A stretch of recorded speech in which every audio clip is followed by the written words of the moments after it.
Parkour! Film cult. We hope that you appreciate what our writer just went through, because he tries to avoid pain on a daily basis. If there ever was a movie that should have begun with, "Don't try this at home, kids," this should have been that movie.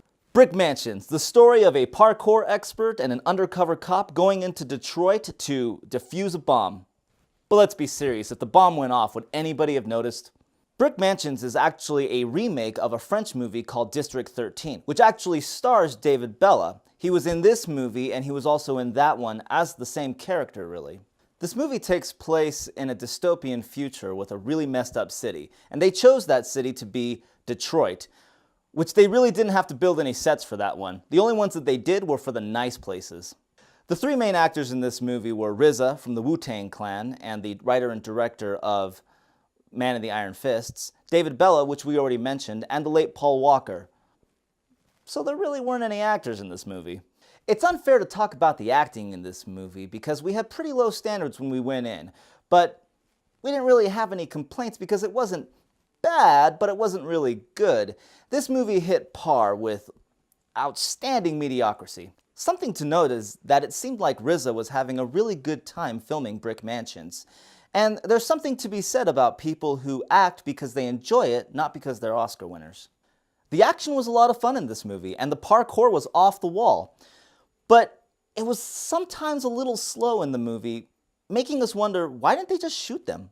In Brick Mansions, every time Paul Walker got behind the wheel of a car, he crashed it. Is that in bad taste? The plot was weak, and we don't want to give any spoilers, but at the very end of it, we couldn't help but just laugh. Not because it was funny, but because it was slightly racist and completely ridiculous. Also, why are gangs in movies so much cooler than they are in real life? And their gang leaders always have a heart of gold. Is it just me, or are lesbians always played as psychotic women in movies like these? I think it's an overplayed trope. We categorize this movie as entertainment. That's all it was. The plot was weak, and the action was kind of fun. But if there was anything that you would have learned from this movie, it would have been completely racist. We gave this movie 1 star, or 1 crazy psychotic lesbian. If you want to go see a good action movie where you can just turn off your brain, then definitely go see The Raid 2.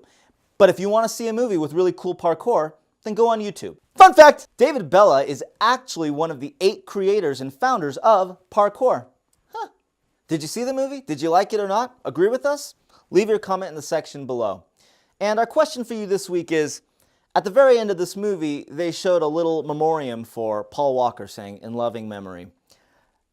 Is this the kind of movie that was good enough to go out on? What do you think? We'll see you next time.